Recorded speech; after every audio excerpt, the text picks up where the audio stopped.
Escrito 186. Justo antes de la crucifixión.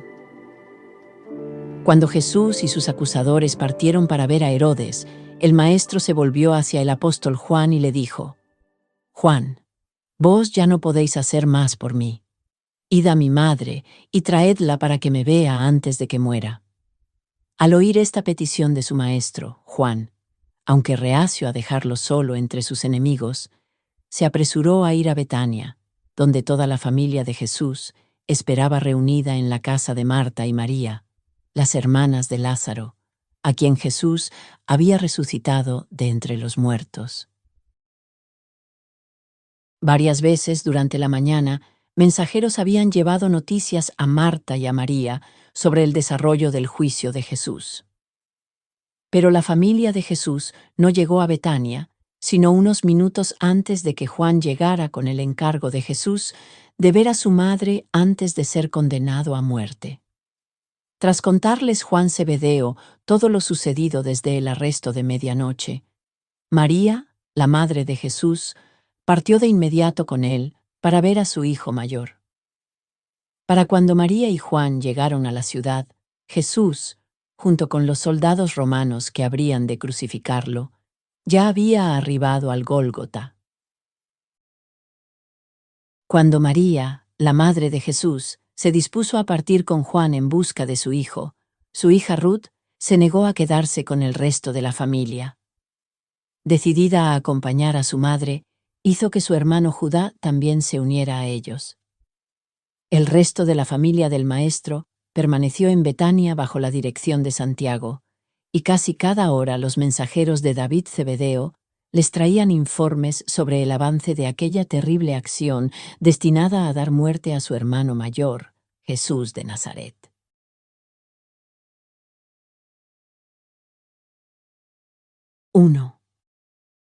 El fin de Judas Iscariote. Alrededor de las 8:30 de la mañana de aquel viernes concluyó la audiencia de Jesús ante Pilato, y el maestro fue puesto bajo la custodia de los soldados romanos que habrían de crucificarlo. En cuanto los romanos tomaron posesión de Jesús, el capitán de la guardia judía regresó con sus hombres a la sede del templo. El sumo sacerdote y sus asociados del Sanedrín siguieron de cerca a los guardias, dirigiéndose directamente al lugar de reunión habitual, en la sala de piedra labrada del templo. Allí encontraron a muchos otros miembros del Sanedrín, que esperaban saber qué se había hecho con Jesús.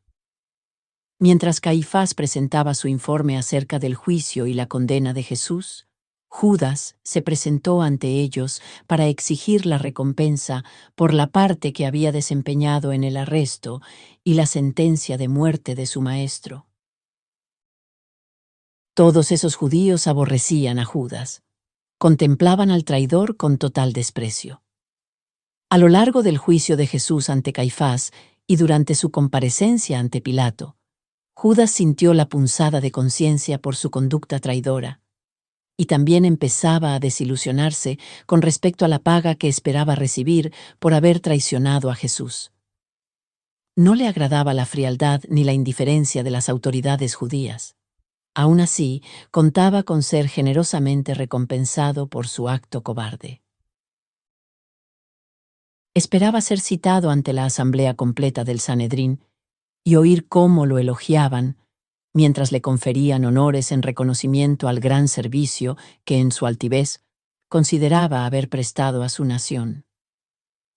Pueden imaginarse la sorpresa de este traidor vanidoso cuando un sirviente del sumo sacerdote, dándole un golpecito en el hombro, le pidió que saliera un momento al pasillo y dijo: «Judas, se me ha encomendado pagarte por la traición contra Jesús.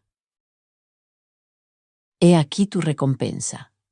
Al decir esto, el criado de Caifás le entregó a Judas una bolsa que contenía 30 piezas de plata, la suma que entonces se consideraba el precio de un esclavo sano. Judas quedó atónito, confundido. Corrió queriendo entrar de nuevo a la sala, pero el portero se lo impidió. Quería apelar al Sanedrín, pero no le permitieron el paso.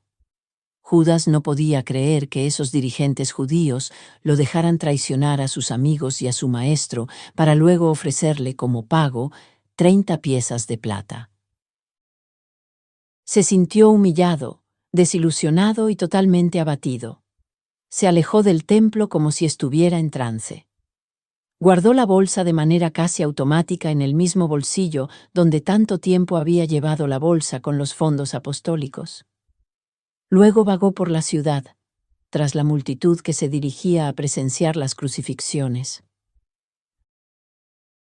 A cierta distancia, Judas vio cómo izaban la barra transversal en la que Jesús estaba clavado, y al contemplar esta escena, salió corriendo de vuelta al templo. Abriéndose paso a la fuerza ante el portero, se encontró de nuevo en presencia del Sanedrín, que seguía reunido. El traidor, casi sin aliento y visiblemente trastornado, alcanzó a balbucear. «He pecado al entregar sangre inocente. Me han insultado. Me han ofrecido como pago por mi servicio dinero, el precio de un esclavo. Me arrepiento de lo que he hecho. Aquí tenéis vuestro dinero. Quiero librarme de la culpa de este acto».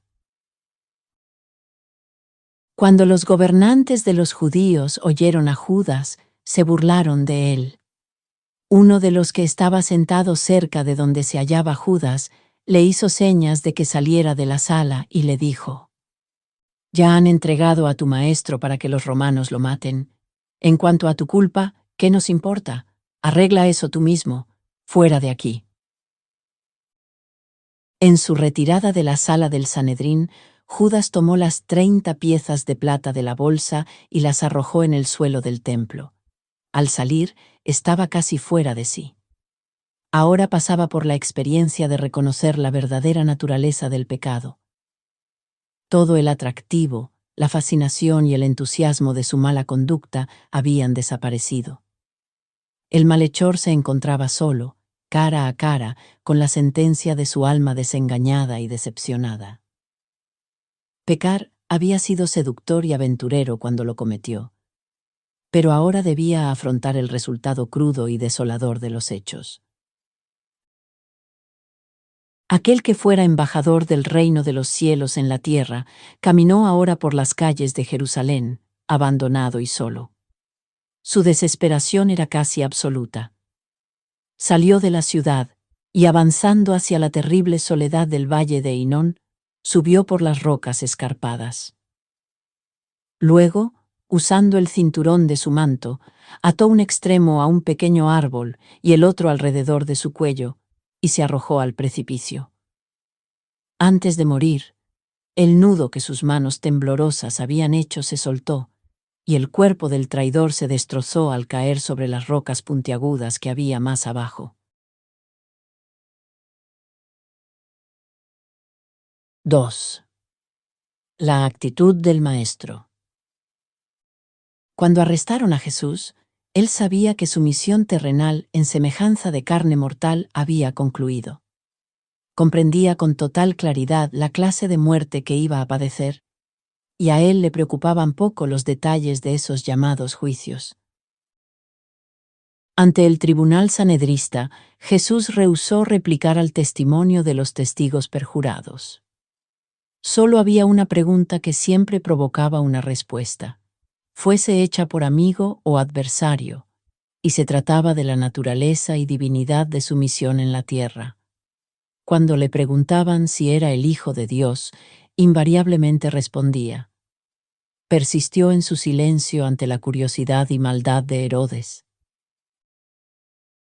Ante Pilato, solo hablaba cuando consideraba que Pilato o alguna otra persona sincera podía verse ayudada a alcanzar un mayor conocimiento de la verdad gracias a lo que él decía. Jesús había enseñado a sus apóstoles que era inútil arrojar las perlas ante los cerdos, y en ese momento se atrevió a practicar lo que había predicado. Su conducta en aquella hora ejemplificó la paciente sumisión de su naturaleza humana, unida al silencio majestuoso y a la dignidad solemne de su naturaleza divina. Estuvo completamente dispuesto a tratar con Pilato cualquier asunto relacionado con los cargos políticos que se habían presentado en su contra. Toda cuestión que reconociera como de la jurisdicción del gobernador. Jesús estaba convencido de que era la voluntad del Padre que Él se sometiera a la evolución natural y ordinaria de los acontecimientos humanos, igual que cualquier otra criatura mortal. Por ello, se negó a emplear incluso sus poderes meramente humanos de elocuencia persuasiva para influir en el desenlace de las intrigas de sus semejantes, que eran tan faltos de visión social y tan ciegos espiritualmente. Aunque Jesús vivió y murió en Urantia, toda su carrera humana de principio a fin fue un espectáculo destinado a influir e instruir a todo su universo, cuyo orden y sostén Él mantiene sin cesar. Estos judíos de visión limitada clamaban con vehemencia por la muerte del Maestro, mientras él, sobrecogido, presenciaba en silencio el cuadro de una nación que se encaminaba a su propia ruina, nada menos que el pueblo terrenal de su Padre. Jesús había adquirido ese tipo de carácter humano que logra conservar la serenidad y afirmar su dignidad en medio de la continua y gratuita ofensa. Nadie podía intimidarlo. Cuando el sirviente de Anás lo agredió por primera vez, él simplemente sugirió lo apropiado que habría sido convocar a testigos que testificaran debidamente contra él. De principio a fin, en su llamado juicio ante Pilato, los seres celestiales que observaban la escena no pudieron refrenarse de difundir por el universo la visión de Pilato juzgado ante Jesús. Cuando compareció ante Caifás y colapsó todo el testimonio falso, Jesús no dudó en responder la pregunta del sumo sacerdote, proporcionando con su propia declaración la base que ellos ansiaban para acusarlo de blasfemia. El maestro jamás mostró el menor interés por los bien intencionados, pero tímidos, esfuerzos de Pilato para ponerlo en libertad.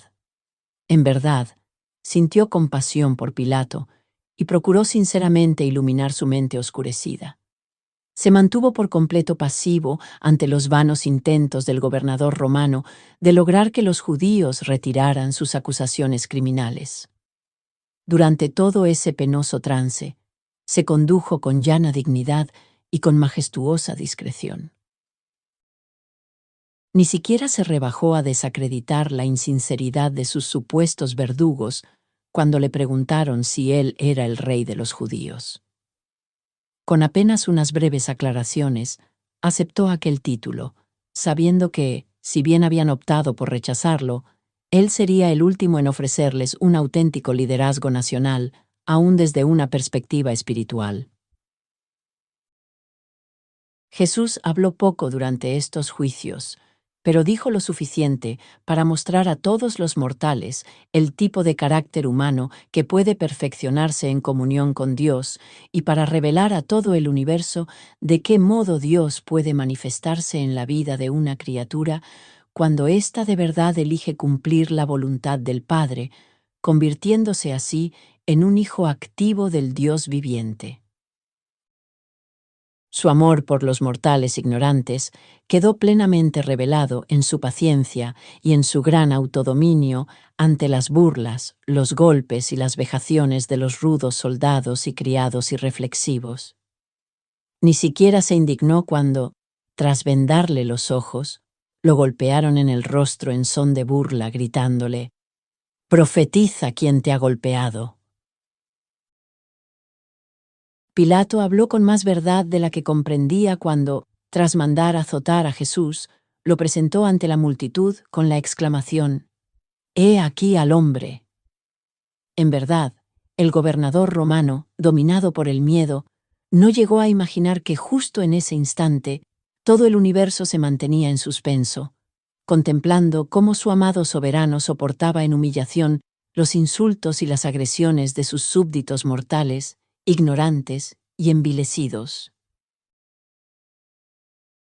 Y mientras Pilato hablaba, resonaba por todo Nevadón la frase: He aquí a Dios y al hombre.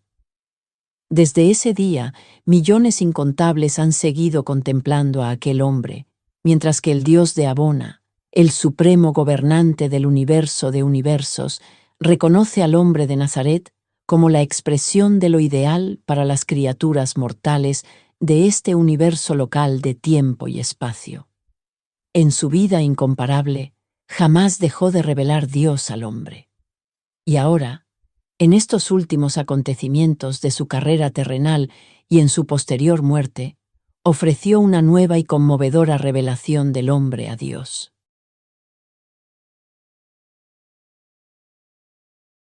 3. El confiable David Zebedeo. Poco después de que Pilato entregara a Jesús a los soldados romanos al concluir la audiencia, un destacamento de la guardia del templo se apresuró a ir a Getsemaní con la intención de dispersar o arrestar a los seguidores del Maestro. Sin embargo, antes de que llegaran, los discípulos ya se habían dispersado. Los apóstoles se habían retirado a lugares designados de antemano. Los griegos se marcharon a varias casas de Jerusalén, y el resto de los discípulos también desapareció. David Zebedeo, convencido de que los enemigos de Jesús volverían, retiró temprano unas 5 o 6 tiendas hacia la parte alta del barranco, cerca de donde el maestro solía retirarse para orar y adorar. Planeaba ocultarse allí y, a la vez, mantener un centro o puesto de coordinación para su servicio de mensajería. Apenas se había marchado David cuando llegaron los guardias del templo. Al no encontrar a nadie, quemaron el campamento y volvieron al templo. Con el informe de los guardias, el Sanedrín quedó satisfecho de que los seguidores de Jesús estaban tan asustados y sometidos que no habría riesgo de un levantamiento ni intento de rescatarlo de manos de sus verdugos. Por fin, pudieron respirar con tranquilidad y se dispersaron, cada cual por su lado, para prepararse para la Pascua. Tan pronto como Pilato entregó a Jesús a los soldados romanos para la crucifixión, un mensajero partió de inmediato a Getsemaní para informar a David, y en 5 minutos ya salían corredores rumbo a Betsaida, Pella, Filadelfia, Sidón, Siquem, Hebrón, Damasco y Alejandría. Estos mensajeros llevaban la noticia de que Jesús sería crucificado por los romanos a insistencia de los gobernantes judíos.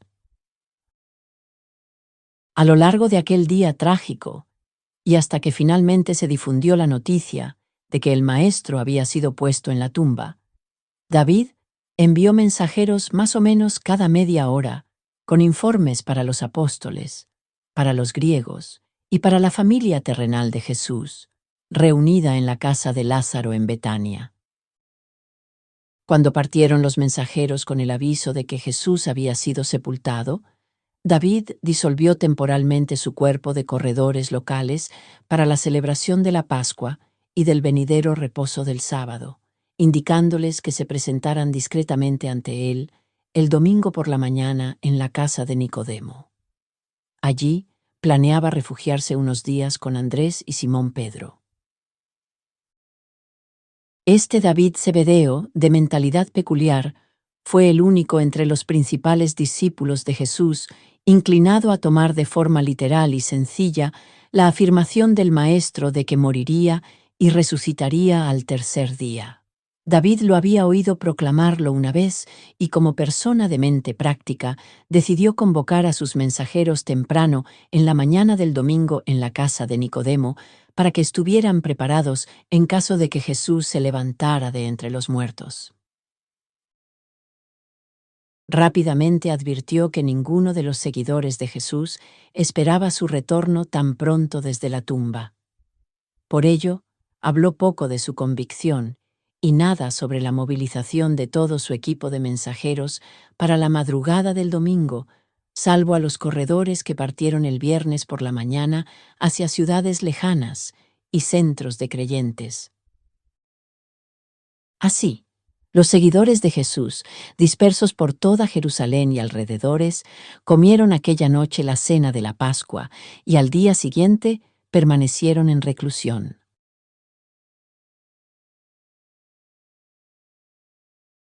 4. Preparativos para la crucifixión. Después de que Pilato se lavó las manos delante de la multitud, intentando así eludir la culpa de entregar a un hombre inocente para que lo crucificaran solo porque temía oponerse al clamor de los líderes judíos, ordenó que el maestro fuese puesto bajo la custodia de los soldados romanos y comunicó al capitán que debía crucificarlo de inmediato. Al hacerse cargo de Jesús, los soldados lo llevaron de regreso al patio del pretorio y tras quitarle el manto que Herodes le había puesto, lo vistieron con sus propias ropas.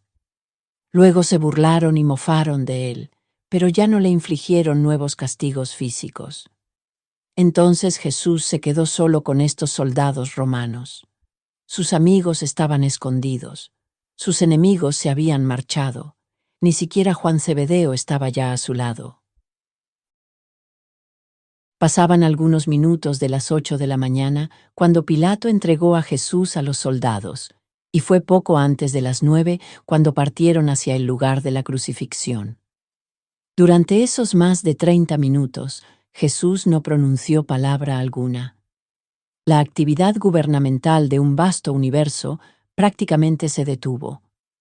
Gabriel y los principales gobernantes de Nevadón se hallaban congregados en Urantia, o seguían muy de cerca los mensajes espaciales de los arcángeles para mantenerse informados de lo que sucedía con el Hijo del Hombre en Urantia. Para cuando los soldados estuvieron listos para encaminarse con Jesús hacia el Gólgota, ya empezaban a sentirse impresionados por su extraordinaria serenidad y su imponente dignidad, por su silencio sin queja alguna. Buena parte de la tardanza en iniciar la marcha hacia el lugar de la crucifixión se debió a la decisión de último momento que tomó el capitán de llevar también a 2 ladrones condenados a muerte. Como Jesús iba a ser crucificado esa misma mañana, el oficial romano consideró que bien podían ajusticiar a los otros 2 junto con él, en lugar de esperar al final de las festividades pascuales. Tan pronto como los ladrones estuvieron preparados, los condujeron al patio, donde observaron a Jesús. Para uno de ellos era la primera vez que lo veía, mientras que el otro lo había escuchado hablar en el templo y también varios meses antes en el campamento de Pella.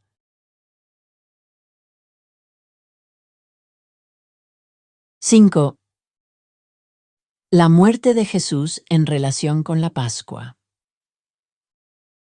No existe relación directa alguna entre la muerte de Jesús y la Pascua judía. Cierto es que el Maestro entregó su vida en la carne en este mismo día, el día de la preparación para la Pascua judía, y justo cuando se sacrificaban los corderos pascuales en el templo. Pero esta coincidencia en nada indica que la muerte del Hijo del Hombre en la tierra guarde conexión con el sistema de sacrificios judío. Jesús era judío, mas, como Hijo del Hombre, era un mortal de los reinos. Los acontecimientos ya narrados, que conducen a la inminente crucifixión del Maestro, bastan para demostrar que su muerte, en torno a esa hora, fue un suceso puramente natural y orquestado por los hombres. Fue la mano de los hombres, no la de Dios, la que planeó y llevó a cabo la muerte de Jesús en la cruz.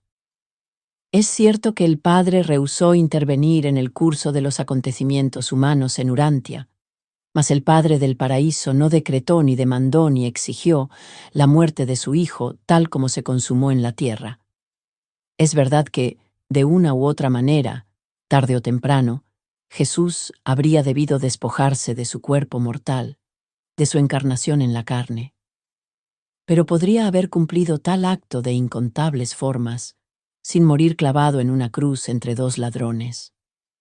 Todo esto fue obra de los hombres, no de Dios. En el momento del bautismo del Maestro, él ya había completado la experiencia requerida en la tierra y en la carne, necesaria para consumar su séptimo y último otorgamiento universal. En ese instante terminó la misión de Jesús en la tierra.